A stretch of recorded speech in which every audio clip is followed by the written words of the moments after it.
بسم اللہ الرحمن الرحیم۔ حج کے چند مہینے جانے ہوئے ہیں، شوال، ذی القعدہ اور 10 تاریخیں ذو الحج کی۔ تو جو ان ایام میں حج کی نیت کرے، نہ تو عورتوں سے تقرب اور ملامت کرے، نہ کوئی گناہ کرے، نہ کسی سے جھگڑا کرے حج کے ایام میں۔ بعض یمنی لوگ حج کے لیے بے سر و سامانی کی حالت میں آ جاتے اور اپنے آپ کو متوکل بتاتے تھے، پھر مکہ معظمہ میں آ کر سوال کرتے اور کبھی غضب اور کبھی خیانت کے مرتکب ہو جاتے۔ ان کے لیے یہ حکم ہوا کہ بے سر و سامانی کی حالت میں سفر حج نہ کرو، بلکہ توشہ لے کر چلو، یعنی سامان، اور دوسروں پر بوجھ نہ ڈالو۔ جب آدم علیہ السلام جنت سے زمین پر اترے تو ہند میں آئے، اور حضرت حوا علیہ السلام جدہ میں ایک عرصہ دراز کے بعد عرفات میں دونوں کی ملاقات ہوئی، اس لیے اس کو میدان عرفات کہتے ہیں۔ عرفات اس میدان کا نام ہے جہاں حضرت آدم اور حوا جدائی کے بعد 9 ذو الحج کو ایک جگہ جمع ہوئے۔ جس پہاڑ پر عرفات میں دونوں ملے وہ جبل نور ہے، اور 9ویں ذی الحج کو اسی وجہ سے عرفہ کا دن کہتے ہیں۔ یہاں یہ بھی حکم ہوا اس میدان عرفات میں وقوف کرنا فرض ہے، اور ساتھ ساتھ تلبیہ اور تحلیل کرنا بھی، یعنی اللہ تعالیٰ کی تکبیر و ثنا کرنا بھی۔ ابتدا میں رسم تھی کہ قریش مزدلفہ میں ٹھہرے رہتے اور سب لوگوں کے ساتھ عرفات میں وقوف نہ کرتے، اور جب لوگ عرفات سے پلٹتے تو یہ مزدلفہ سے پلٹتے اور اس میں اپنے خاندان کا امتیاز اور بڑائی سمجھتے۔ اس آیت میں انہیں حکم دیا گیا کہ سب لوگوں کے ساتھ عرفات میں وقوف کرو اور سب لوگوں کے ساتھ ہی وہاں سے یعنی عرفات سے پلٹا کرو۔ پھر حرم پاک میں آ کر ذکر الہی کرو۔ زمانہ جاہلیت میں عرب حج کے بعد کعبہ شریف کے قریب آ کر اپنے آباء و اجداد کے فضائل بیان کرتے تھے۔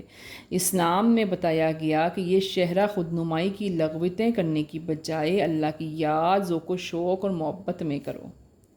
اس آیت میں دعا کرنے والوں کی 2 اقسام بتائی گئی ہیں۔ ایک وہ کافر جو بے دین، جس کی دعا میں صرف دنیا کی طلبی ہوتی تھی، آخرت سے نہ تو ان کا کوئی تعلق اور نہ ہی کچھ عقیدہ ہوتا تھا، اور ان کو بتا دیا گیا کہ آخرت میں ان کا کوئی حصہ نہیں۔ ایک وہ جو ایماندار، جو دنیا اور آخرت دونوں کی بہتری اپنی دعا میں طلب کرتے تھے، انہیں بشارت دے دی گئی، خوشخبری دے دی گئی انہیں کہ انہیں ان کے اعمالوں کے موافق ملیں گے۔ زمانہ جاہلیت میں 2 قسم کے حاجی ہوتے تھے۔ بعض وہ جو غیر عرفات کے موقف سے فارغ ہوتے ہی جلدی جلدی گھر چلے جاتے تھے۔ دوسرا طبقہ انہیں گنہگار کہتا تھا، تو چلے جانے والے رہ جانے والوں کو گنہگار بتاتے تھے۔ اس میں ان لوگوں کی تصریح بیان کی گئی ہے، یعنی کہ ان لوگوں کی وضاحت کی گئی ہے، چاہے وہ پہلے چلے جائیں چاہے وہ بعد میں چلے جائیں، کوئی گناہ نہیں۔ حضرت ابن مسعود رضی اللہ تعالیٰ عنہ سے روایت ہے کہ حضور پرنور صلی اللہ علیہ وسلم نے ارشاد فرمایا کہ حج اور عمرہ دونوں گناہوں کو ایسے ہی دور کرتے ہیں جیسے بھٹی لوہے کی میل کو۔ اگلی 2 آیتیں مشرکوں اور منافقوں کے حق میں نازل ہوئی کہ وہ کیا کیا کرتے تھے۔ جب وہ حضور صلی اللہ علیہ وسلم کی خدمت میں حاضر ہوتے تو بہت میٹھی میٹھی باتیں کرتے، اپنے اسلام اور حضور صلی اللہ علیہ وسلم سے محبت کے دعوے دار تھے۔ اس دعوے پر قسمیں کھاتے اور در پردہ فساد انگیزی کرتے، اور پھر کہیں مسلمانوں کے مویشی ہلاک کرتے اور پھر کہیں مسلمانوں کے کھیتوں کو آگ لگا کر تباہ کر دیتے۔ حضرت صہیب بن سنان رومی رضی اللہ تعالیٰ عنہ مکہ معظمہ سے ہجرت کر کے حضور صلی اللہ علیہ وسلم کی خدمت میں مدینہ طیبہ آئے تو مشرکین کی ایک جماعت نے تعقب کیا۔ آپ صلی اللہ علیہ وسلم اپنے ناقے سے اترے اور ترکش سے تیر نکال کر فرمایا، اے قریشیوں، تم میں سے کوئی میرے پاس نہ پہنچ سکے گا حتیٰ کہ میں تیر مارتے مارتے ترکش نہ خالی کر دوں، اور جب تک میری ہاتھ میں تلوار ہے انجام یہ ہوگا کہ تم سب کے سب مارے جاؤ گے، ختم ہو جاؤ گے۔ ہاں البتہ اگر تم میرا مال چاہتے ہو نا تو میں تمہیں بتا دیتا ہوں، میں مکہ میں دفن کر کے آیا ہوں، بس شرط یہ ہے کہ تم مجھ سے طرز نہ کرو اور اسی جماعت پر اسی بات پر راضی ہو جاؤ۔